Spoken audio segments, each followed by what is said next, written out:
Yeremia 40. Yeremia tinggal pada Gedalia. Firman yang datang daripada Tuhan kepada Yeremia sesudah ia dilepaskan dari Rama oleh Nebuzaradan, kepala pasukan pengawal yang telah menyuruh untuk mengambilnya, terbelenggu pada tangannya di tengah-tengah semua orang buangan dari Yerusalem dan Yehuda yang hendak diangkut ke dalam pembuangan ke Babel.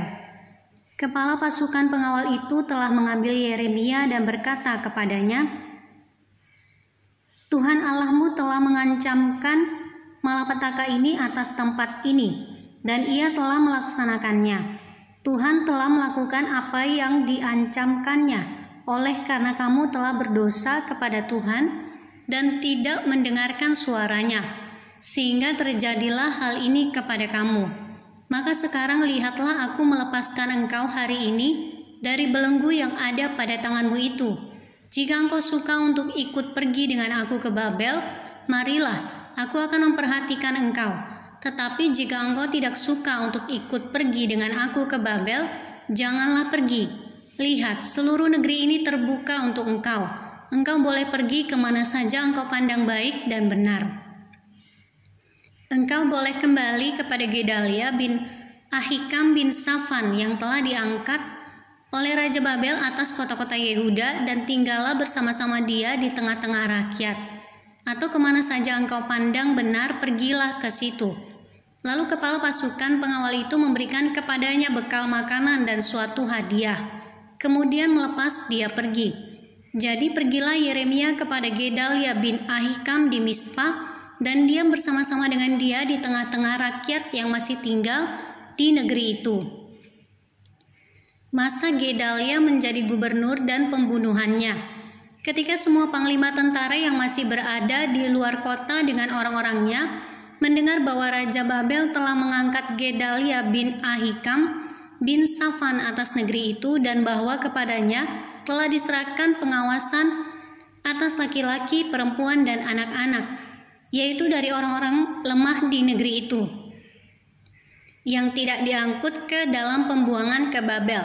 Maka pergilah mereka kepada Gedalia di Mispa.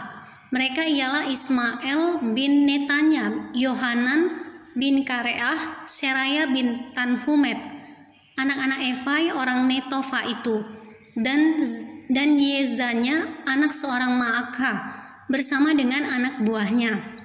Lalu bersumpahlah Gedalia bin Ahikam bin Safan kepada mereka dengan anak buah mereka, janganlah kamu takut untuk takluk kepada orang-orang Kasdim itu. Tinggallah di negeri ini dan takluklah kepada Raja Babel, maka keadaanmu akan menjadi baik.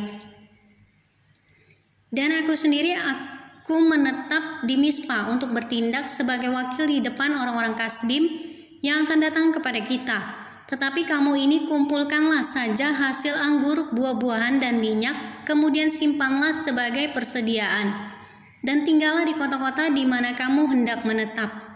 Juga ketika semua orang Yehuda yang ada di Moab, di antara Bani Amon, di Edom, dan di negeri-negeri lain, mendengar bahwa Raja Babel telah membiarkan tinggal sisa rakyat di Yehuda, dan mengangkat Gedalia bin Ahikam bin Safan atas mereka, maka kembalilah semua orang Yehuda dari segala tempat kemana mereka telah berserak-serak, dan masuk ke tanah Yehuda kepada Gedalia di Mispa.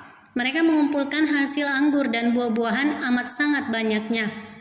Pada suatu kali Yohanan bin Kareah dan semua panglima tentara yang masih berada di luar kota datang kepada Gedalia di Mispa, dan mereka berkata kepadanya, tahukah engkau bahwa Baalis, Raja Bani Amon, telah menyuruh Ismael bin Netanya membunuh engkau?